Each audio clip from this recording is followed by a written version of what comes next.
Some of those chip names weighing on the NASDAQ right now. And let's talk about that possibility for deal activity from Qualcomm. CEO also laying out a vision for new AI-powered devices to CNBC. That's the focus of today's Tech Check segment with our Christina Partsinevelos. So, Christina, what did we learn? Well, we learned this morning that shares are up, more than 4%, but you can see much like other chips falling right now, down about 0.5%.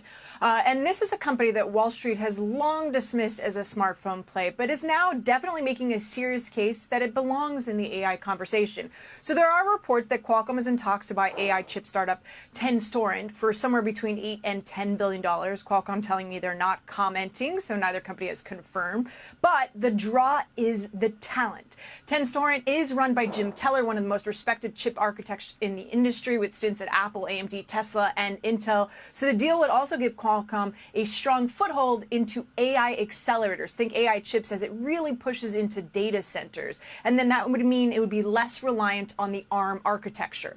On CNBC's The Tech Download podcast just yesterday, Qualcomm CEO Cristiano Amon also laid out his vision for more than 40 AI wearable device designs, smart glasses, earbuds, cameras, even jewelry. But he also made the case for why Qualcomm belongs in the data center. The argument is that as AI agents multiply and handle more complex tasks, they generate a flood of compute that GPUs alone can't handle efficiently. And that creates a surge in CPU demand, central processing units, and that is Qualcomm's opening.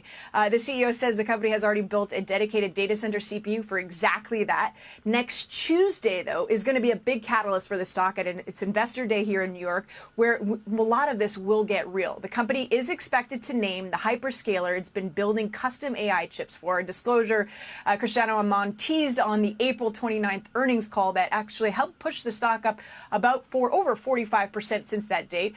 Those chips would actually start shipping later this year, but there's just very few details.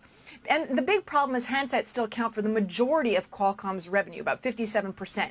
And the Apple modem business disappears after this fall, something we know, but still it's happening. Next Tuesday is where we find out if the data center ambitions are big enough to fill that hole, guys.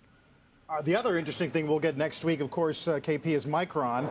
B of A points out now the 8th largest stock weighting in the S&P. 2 years ago, it was 40.